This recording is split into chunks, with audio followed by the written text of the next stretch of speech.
Hi, this is Wendy Lim from Straits Interactive and your DPO Success Ambassador. Today I have a very special guest with me, an assessment body. So allow me to introduce him. Hi everyone, this is Baljit Singh. I am from Guardian Independent Certification and I'm the head of certification over there. What we do is Data Protection Trustmark assessment audits, Cyber Trustmark assessment audits, ISO 27K audits and a lot more. Thank you Wendy for having me here. Yeah, it's my pleasure. Thank you for joining me as well. As an assessment body, what are you going to be looking at with an organization that is totally brand new to Data Protection Trustmark? That's right. I think that's a fantastic question, and I think a lot of our clients also ask us this, what to expect from the assessment. Basically, if you know Data Protection Trustmark, the entire certification framework is into 4 principles. So what we are actually looking at is governance and transparency, care for personal data, individual rights, and of course the accuracy of the personal data. So what we'll be looking at would be how you have actually established data protection practices within your organizations. First and foremost, have you even appointed a DPO? And is the DPO even trained according to the IMDA competency framework? Have you mapped out your data flow? Your various departments, it could be sales, it could be operations, it could be compliance.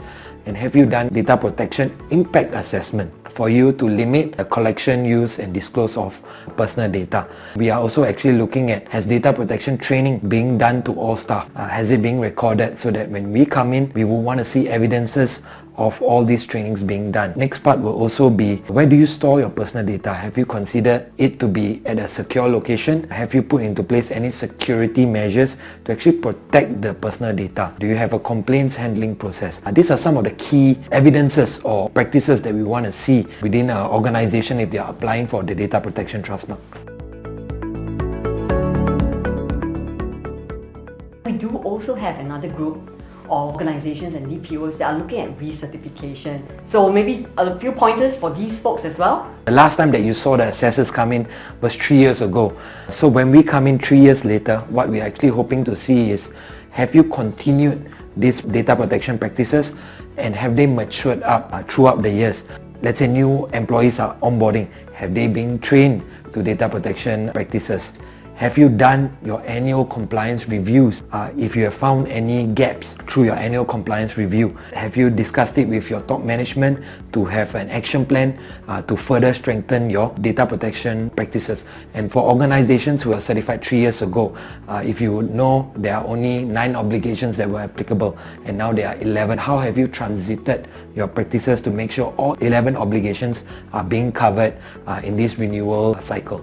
Those who have been certified before the PDPA amendment, they comply to the 9 obligations. That's right. And the 10th one is data breach notification obligation. Right. Would you require a tabletop exercise or 1 or 2 of them to be done? That's right. So when we do our assessment, we are actually looking at, some organizations might do a live exercise, even a tabletop exercise, have a role play with various departments to ensure that everyone knows their roles.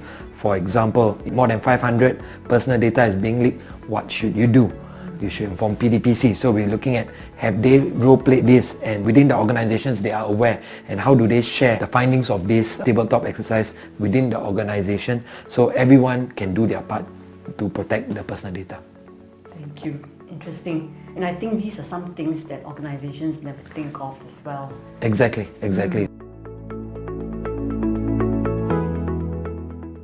So from what I've heard, whether is it a new application for Data Protection Trustmark or re-certification, it's an organization-wide exercise. Different stakeholders are also involved. That's right. So when we talk about stakeholders, they are not only your employees, they are also actually your subcontractors. How are you managing your subcontractors? Are they aware of your data protection policies and procedures? If you do have visitors coming in or doing part of the work for your organization, they have to abide by your data protection practices as well. So we'll be looking at, how do you do this due diligence? How do you inform them? And making sure that you keep the personal data that you collect safe and secure. Okay, so organization-wide includes your third-party intermediaries, vendors as well. And so it's not just the duty of the DPO, right? And DPTM is not just solely a DPO thing.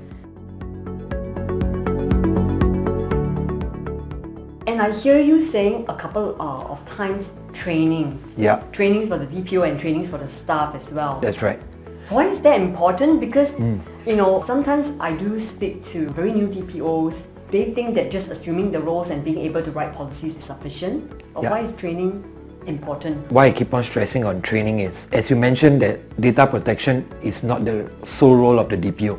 Everyone plays their part, your various stakeholders. For example, your heads of department. When you do a DPIA, when you map up your data flow, they know their processes better and they have to govern within their department that they are practicing these data protection practices and policies. And why I say training is important, this is to ensure that down the line, be it I'm from the ops department, be it I'm a third party contractor, I know what I need to do, what are my roles and responsibilities in ensuring that I keep data secured, make sure that I limit the chance of a breach. And because there will be times where employees come and go, you might have people onboarding.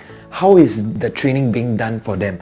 This is some of the things that we look at and what organizations actually miss out. Training their new people and making sure that data protection is not just a DPO problem, but it is the responsibility of everyone within the organization.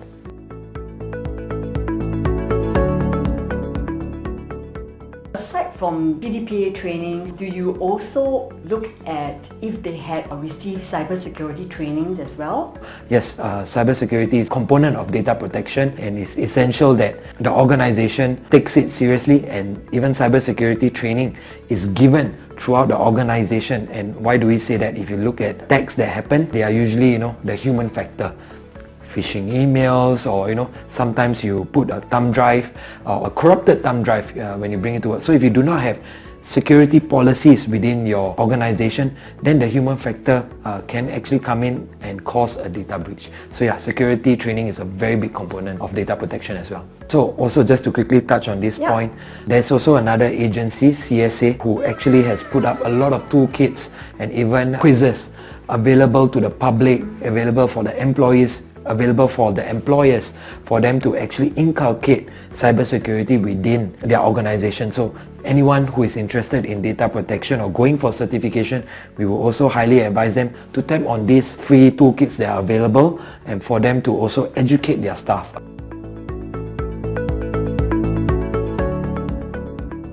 One other thing about cybersecurity, which I also noticed when I speak to various DPOs, that they neglect the fact that they have to have vulnerability assessment and penetration testing. That's right. Report, the VAPT for That's short. right. A lot of them would want to pursue the Data Protection Trustmark, but they forget that this falls under Principle 3 of care of personal data. For the VAPT, we will always be looking for the report. When was it done? Minimally, it should be done annually. And you touched on the question on renewal clients. So we will actually be sampling VAPT reports done in the previous years, because we have not seen you guys for 3 years. Other than that, one very important thing to take note is VAPT should be done on critical systems where you are collecting personal data. For example, a very common place where people collect a lot of personal data might be your website. Contact us form. So you collect a lot of personal data from there. So what we would like to see is a VAPT being done on your website. So that's a very simple example that I can throw out.